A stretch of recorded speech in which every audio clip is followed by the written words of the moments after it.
মধ্যমপুৰ ৰাস মহোৎসৱত কবিতাৰ অনুষ্ঠান ৪২তম মধ্যমপুৰ সাৰ্বজনীন ৰাস মহোৎসৱৰ পঞ্চম দিনা আধ্যাত্মিকতাৰ লগত কবিতা পাঠৰ মহা সংযোজন ঘটিল।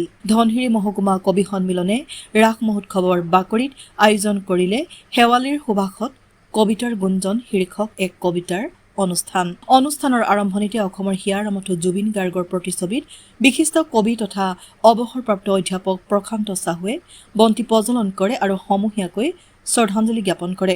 আনহাতে জনচেতনাৰ কবি ৰাম গগৈৰ প্ৰতিচ্ছবিত বন্তি প্ৰজ্বলন কৰে সদৌ অসম কবি সন্মিলনৰ সম্পাদক দীপ হেষ্টিংছ বড়িয়ে। পৰৱৰ্তী সময়ত ধনশিৰি মহকুমা কবি সন্মিলনৰ সম্পাদক ৰঞ্জন গোস্বামী আধৰা আৰু সভাপতি দণ্ডেশ্বৰ বৰাৰ সভাপতিত্বৰে কবিতাৰ অনুষ্ঠান আৰম্ভ কৰে।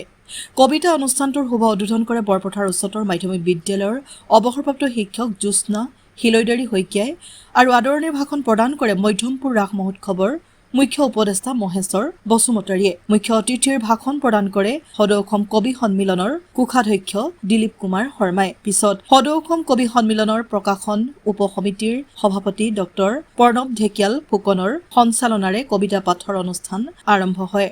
নতুন নতুন কবিৰ সৃষ্টি কৰাৰ লক্ষ্যৰে ধনশিৰি মহকুমা কবি সন্মিলনে আৰম্ভ কৰা এই মহান যাত্ৰাত সৰুপথাৰ সমজিলাৰ অসম নাগালেণ্ড সীমান্তৰ অতি ভিতৰুৱা অঞ্চলৰ প্ৰায় অৰ্ধশতাধিক কবিয়ে কবিতা পাঠ কৰি অনুষ্ঠানটোক এক সুকীয়া মাত্ৰা প্ৰদান কৰিবলৈ সক্ষম হয়। আনহাতে ধনশিৰি মহকুমা কবি সন্মিলনে কবিতা পাঠ কৰা সকলো নপুৰণি কবিক একোখনকৈ স্নেহ পত্ৰ প্ৰদান কৰি সন্মান যচোৱাৰ লগতে নতুন কবিসকলক উৎসাহিত কৰে। অনুষ্ঠানটিত বিশিষ্ট ব্যক্তিসকলৰ লগতে ৪২তম মধ্যমপুৰ ৰাস মহোৎসৱৰ উদযাপন সমিতিৰ সভাপতি হীৰেণ ৰাভা, সাধাৰণ সম্পাদক অজয় কুমাৰ গগৈ, গোলাঘাট জিলা কবি সন্মিলনৰ সম্পাদক পৰাগ বৰুৱা, গোলাঘাট জিলা কবি সন্মিলনৰ সহকাৰী সম্পাদক নৱ কুমাৰ বৰ্মন, গোলাঘাট জিলা কবি সন্মিলনৰ তথা ধনশিৰি মহকুমা কবি সন্মিলনৰ মুখপত্ৰ সম্পাদক দ্বয় স্বপ্নানী গগৈ চেতিয়া আৰু মহেশ্বৰ বসুমতাৰীৰ লগতে কবি মীনাক্ষী হাজৰিকা, ৰোহিত কুমাৰ ৰাভাকে ধৰি বহুসংখ্যক কবি, সাহিত্যিক আৰু স্থানীয় ৰাইজ উপস্থিত থাকে।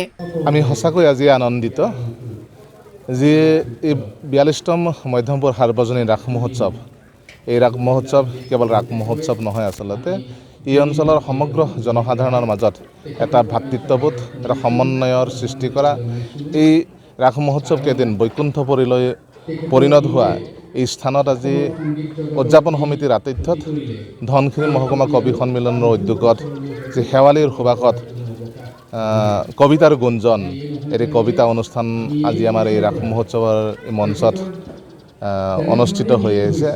আমি খুবেই আনন্দিত যে এই অনুষ্ঠানৰ জৰিয়তে কেৱল বিশিষ্ট কবিসকলৰ উপস্থিতি বুলিয়ে নহয়, আমাৰ এই অঞ্চলৰ যিসকল নপুৰণি লেখক লেখিকা আছে, নতুনকৈ কবিতাৰ জগতলৈ ওলাই অহা আমাৰ মৰমৰ কবি বন্ধুসকল আছে, তেখেতসকলো আহি ইয়াতে সহযোগ কৰিছে। আমি অতিশয় আনন্দিত যে এই অনুষ্ঠানৰ জৰিয়তে আমাৰ এই অঞ্চলৰ বিশেষকৈ কবিতাৰ লগত জড়িত থকা বা সাহিত্যৰ লগত জড়িত থকা মানুহখিনিৰ কাৰণে অতিকৈ মানে ই আমাক সমৃদ্ধ কৰি তুলিব বুলি আমি আশাবাদী।